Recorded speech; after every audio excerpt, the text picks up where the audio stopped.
तो जैसा कि लास्ट एपिसोड में हम लोगों ने देखा था कि शाओ चेन जंगल के बीचों बीच एक युआन कोंग से मिलता है, जो कि 4 आर्म युआन कोंग था। बहुत ही ज्यादा ताकतवर होने के साथ साथ वो काफी समझदार भी होता है। उसे शाओ चेन का पकाया हुआ खाना बहुत ज्यादा पसंद था, जिसकी वजह से वो उसे बीस्ट पकड़ कर देता है और उससे कहता है कि वो उसे इस तरह के मजे के खाने बना कर दे जिसे वो अपने लिए बनाता है।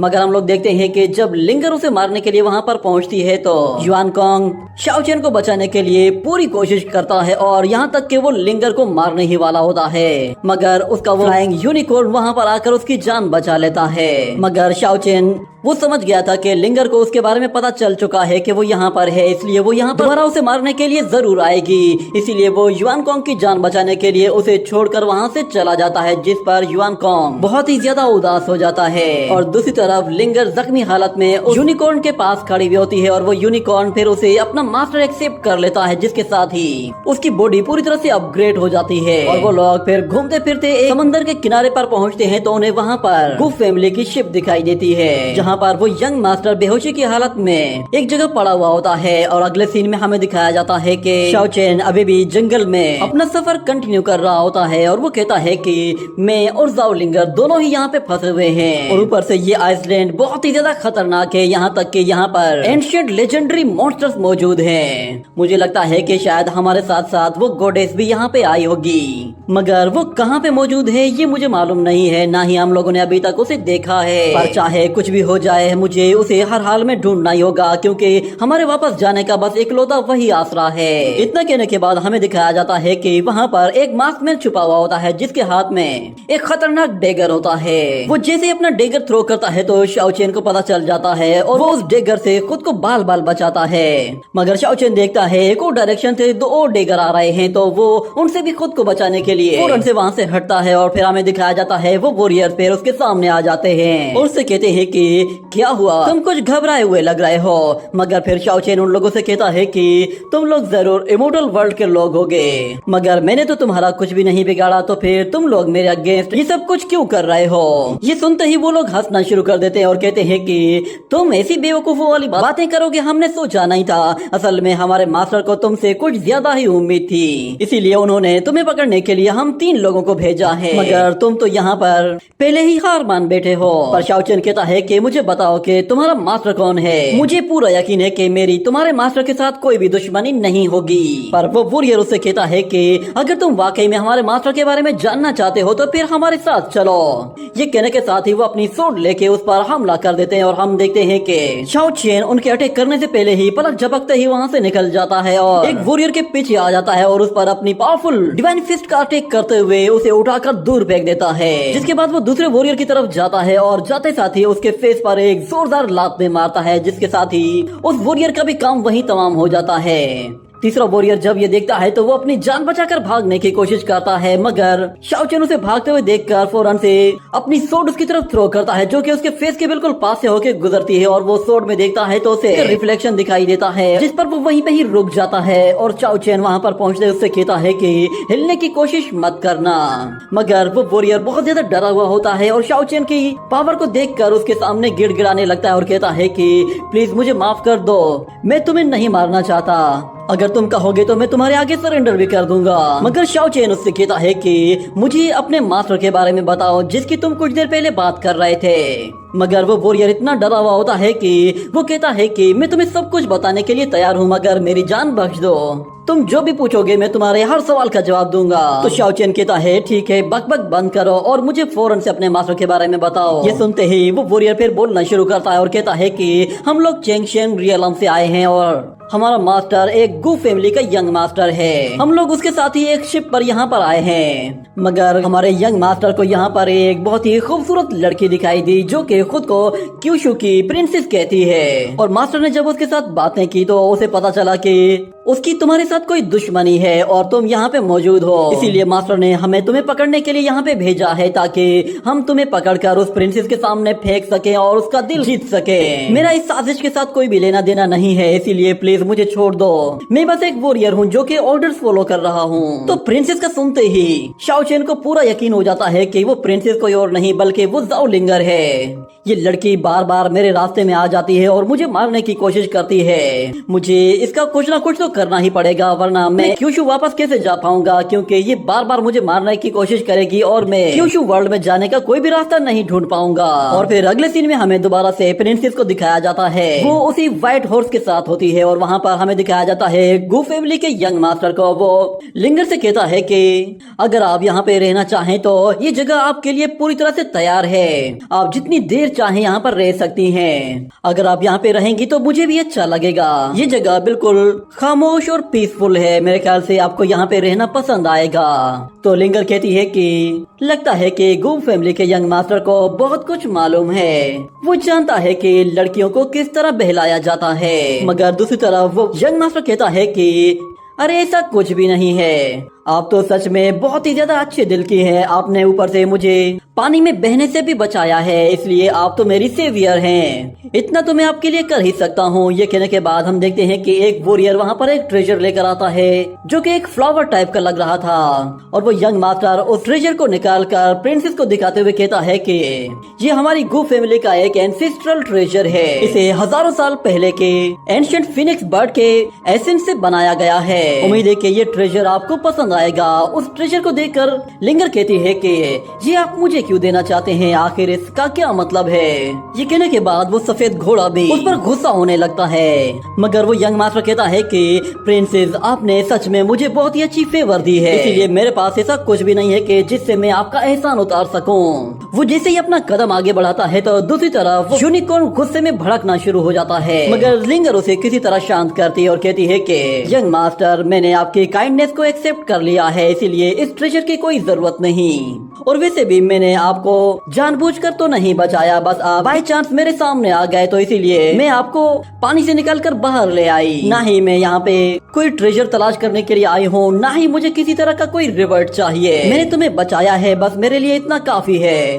ये सुनकर वो लड़का फिर अपना वो ट्रेजर वापस उसी सर्वेंट को दे देता है और उस प्रिंसेस से कहता है कि आप मुझे प्लीज गलत मत समझिएगा, मेरा कोई भी गलत इरादा नहीं है, क्योंकि जब से मैंने आपको यहाँ पर देखा है मैं देख रहा हूँ कि आप बहुत ज्यादा उदास हैं, इसीलिए मैं इस ट्रेजर के जरिए आपके चेहरे पर बस हल्की सी स्माइल लाना चाहता था। और वैसे भी जिसने भी आपको इंजर्ड किया है मैंने उसे पकड़ने के लिए अपने लोगों को भेज दिया है, और मुझे पूरा यकीन है कि वो लोग बहुत जल्द उसे पकड़कर लेकर आ जाएंगे। ये सुनकर लिंगर को एक झटका सा लगता है और वो फौरन से अपने व्हाइट हॉर्स से कहती है कि तुम फौरन से यहाँ से जाओ और जाकर अपने लिए कुछ फ्रूट्स तलाश करो, और हो सके तो मेरे लिए भी कुछ ले आना। ये सुनते ही वो व्हाइट हॉर्स फौरन से वहाँ से चला जाता है। और फिर लिंगर कहती है कि वो लड़का मेरा पुराना जानने वाला है। अगले सीन में हमें दोबारा से शाओ चेन को दिखाया जाता है जो कि एक ऊंची जगह पे खड़ा हुआ होता है, और हमें उसके नीचे दिखाया जाता है पानी में वो शिप खड़ी हुई होती है, और वहाँ पे गू फैमिली के लोगों ने हर जगह अपने कैंप्स लगाए हुए होते हैं और बहुत ज्यादा रोशनी भी होती है। बहुत ही कम टाइम के अंदर उन लोगों ने उस आइसलैंड में अपने रहने के लिए बहुत ही अच्छी अच्छी जगहें बना ली होती हैं। और शाओ चेन देखता है कि वहाँ पर लोग हैं जो कि पहरा भी दे रहे हैं। दो पहरेदार आपस में बातें करते हुए कहते हैं कि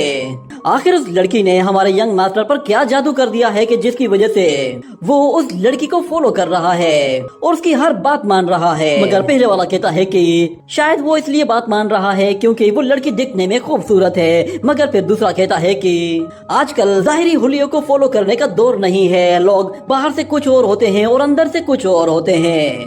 लगता है कि शायद ये लड़की इमोर्टल रियलम की नहीं बल्कि किसी और ही रियलम से यहाँ पर आई है। और हमें दिखाया जाता है शाओ चेन को, वो बहुत ही तेजी से आगे बढ़ता है और एक वॉरियर पर हमला करने के लिए जा रहा होता है, मगर वो वॉरियर जैसे ही पीछे पलटता है तो उसे वहाँ पर कोई भी दिखाई नहीं देता, जिसके बाद उसे समझ में आ जाता है कि यहाँ पर कोई ना कोई मौजूद था, मगर उसे कोई दिखाई नहीं दे रहा था, जिसकी वजह से वो वापस से अपनी स्वॉर्ड अपनी न्याम में डालता है और इतने में शाओ चेन पीछे से आकर उस पर हमला करके उसे बेहोश कर देता है। और अगले सीन में हमें दिखाया जाता है एक और वॉरियर को जो कि गू फैमिली के जनरल के पास आता है और कहता है कि मास्टर मछली जाल में फंस रही है, हमने उसे शिकार करने के लिए अपने सबसे पावरफुल ड्रग का इस्तेमाल किया है और मुझे पूरा यकीन है कि बहुत जल्द हमारा काम कंप्लीट हो जाएगा। ये सुनकर वो जनरल कहता है कि ठीक है तो फिर जाओ और जाकर फौरन से यंग मास्टर को भी इन्फॉर्म कर दो। अगले सीन में हम दोबारा से शाओ चेन को देखते हैं, वो उस शिप के अंदर घुस आया होता है।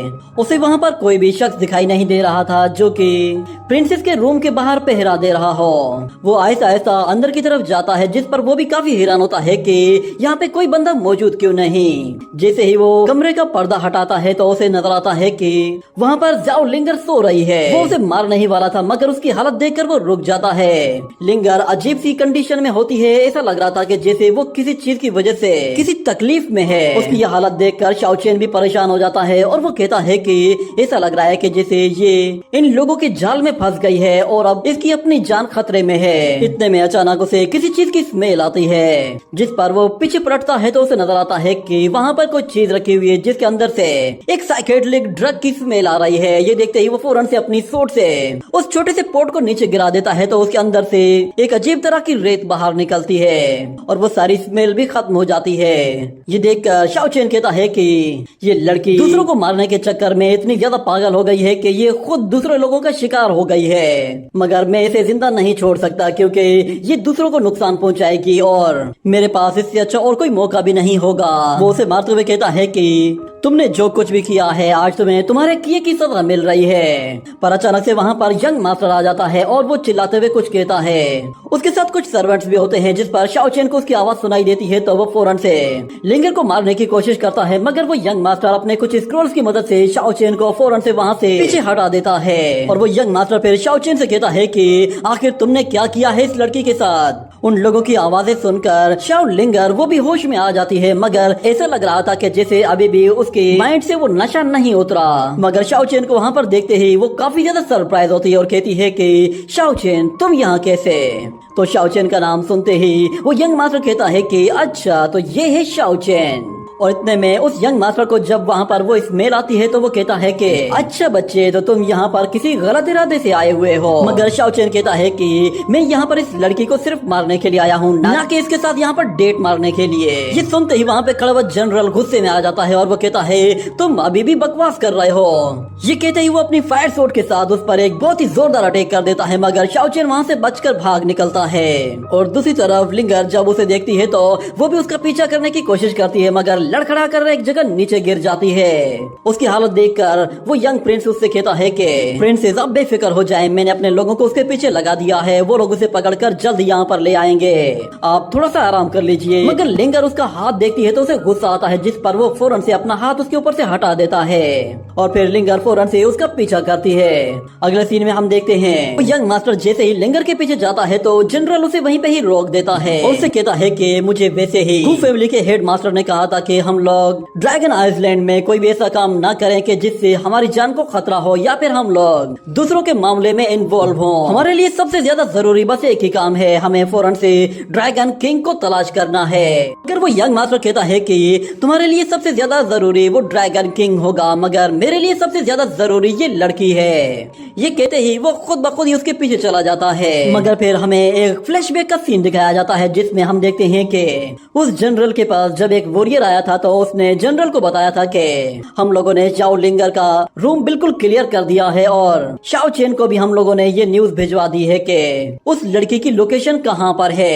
मुझे लगता है कि वो उस लड़की को मारने के लिए बहुत जल्द यहाँ पे आएगा। मगर फिर वो जनरल उन लोगों से कहता है कि ये सेंड जाकर उस लड़की के कमरे में रख दो, जब शाओ चेन वहाँ पर आएगा तो वो उस लड़की को वहाँ पर मरा हुआ देखेगा, मगर हम लोग इसका फायदा उठाकर शाओ चेन को मारेंगे और उस लड़की के कत्ल का इल्जाम भी शाओ चेन के सर पर डाल देंगे। एक मर्तबा वो लड़की हमारे रास्ते से हट जाए तो फिर यंग मास्टर दोबारा से अपने काम पर फोकस करेगा, उसे पता चलेगा कि हम लोग यहाँ पर क्यों आए हैं। मगर फ्लैशबैक से बाहर आने के बाद वो जनरल कहता है कि लगता है कि उस लड़की का भूत अभी भी इसके सर पे सवार है। हमें दिखाया जाता है कि शाओ चेन बाहर खड़े हुए उन वॉरियर्स की चटनी बना रहा होता है। वो सारे के सारे उसके आगे बिल्कुल चाय कम पानी थे और लिंगर भी बिल्कुल बेहाल हो चुकी होती है। उसमें जरा भी हिम्मत नहीं थी कि वो शाओ चेन का मुकाबला कर सके। और इस तरह वो यंग मास्टर अभी भी उसके पीछे पड़ा हुआ होता है और कहता है कि प्रिंसेस प्लीज खुद को तकलीफ मत दो, अगर तुम चाहो तो फिर मैं तुम्हारी खातिर उस लड़के का काम तमाम कर देता हूँ। वो वहाँ पे खड़े हुए जितने भी वॉरियर्स होते हैं उनसे कहता है कि फौरन से मेरे रास्ते से हट जाओ, अब मैं खुद इसे अपने हाथों से मारूंगा। ये सुनते ही वो सब के सब लोग शाओ चेन से दूर हट जाते हैं और वो यंग मास्टर कहता है कि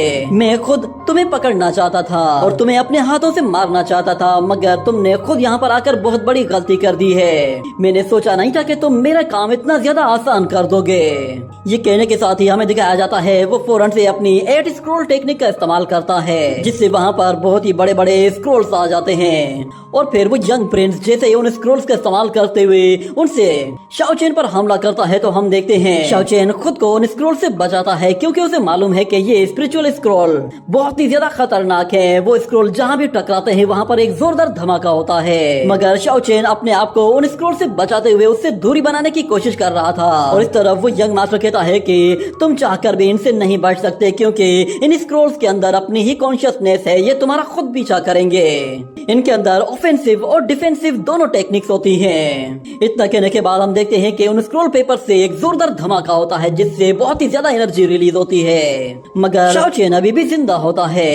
ये देखते ही वो यंग मास्टर फिर उन स्क्रॉल के जरिए उस पर हमला करने की कोशिश करता है, और इस मर्तबा भी शाओ चेन बहुत ही आसानी से उन्हें डॉज कर लेता है और उन्हें स्क्रॉल पेपर के ऊपर से स्लिप होते हुए सीधा हवा में ऊपर जाते ही अपनी डिवाइन फिस्ट का इस्तेमाल करते हुए कुछ बहुत ही पावरफुल ब्लेड्स क्रिएट करता है, जो कि वो उस यंग मास्टर की तरफ थ्रो करता है। हमें दिखाया जाता है कि वो यंग मास्टर स्क्रॉल पेपर के जरिए एक शील्ड बना लेता है, मगर उन अटैक्स के टकराने की वजह से एक जोरदार धमाका होता है और वो यंग मास्टर वहां से पीछे चला जाता है। ये देखकर वो भी समझ जाता है कि ये लड़का कोई मामूली वॉरियर नहीं है। और इस तरफ लिंगर वो समझ गई थी कि शाओ चेन को पकड़ना इस लड़के के बस की बात नहीं। वो उससे कहती है कि तुम इसे पकड़ने के लिए बस मेरी हेल्प करो, मैं वादा करती हूँ कि मैं इसे अपने हाथों से मारूंगी। तो वो यंग प्रिंस कहता है आप बिल्कुल बेफिक्र हो जाएं, ये लड़का आज कहीं भी नहीं जाने वाला, आज मैं खुद इसे अपने हाथों से पकड़कर आपके सामने पेश करूंगा। ये कहते ही वो अपने 8 स्क्रॉल पेपर का इस्तेमाल करते हुए उन्हें एक जगह कंबाइन करता है, और हम देखते हैं 8 स्क्रॉल जब एक जगह कंबाइन हो जाते हैं तो उनकी स्पिरिचुअल एनर्जी भी कंबाइन हो जाती है, जिससे वो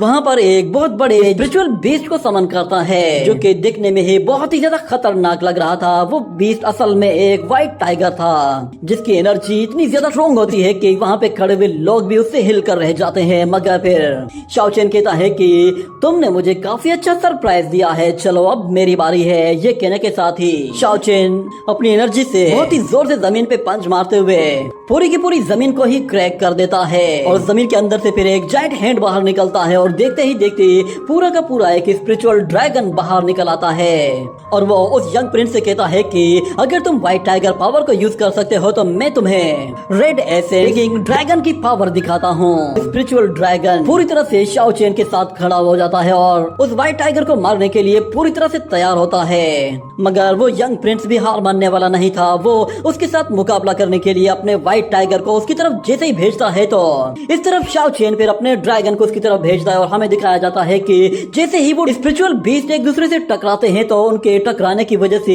एक बहुत ही ज्यादा खतरनाक एक्सप्लोजन होता है। उस धमाके की एनर्जी इतनी ज्यादा होती है कि आसपास खड़े हुए लोगों को वहां पर खड़े रह पाना ही मुश्किल लग रहा होता है, मगर जैसे ही वहां से धूल मट्टी छड़ जाती है और एनर्जी खत्म हो जाती है तो वो लोग देखते हैं कि शाओ चेन तो वहां पर है ही नहीं। ये देखकर वो लोग काफी सरप्राइज होते हैं और कहते हैं कि आखिर ये लड़का कहाँ भाग गया।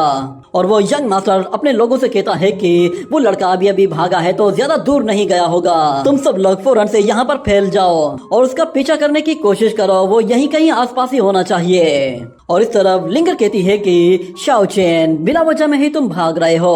और दूसरी तरफ हमें दिखाया जाता है एक वॉरियर जनरल को आके बताता है कि वो लड़का तो भाग गया है, अब आपके प्लान का क्या होगा।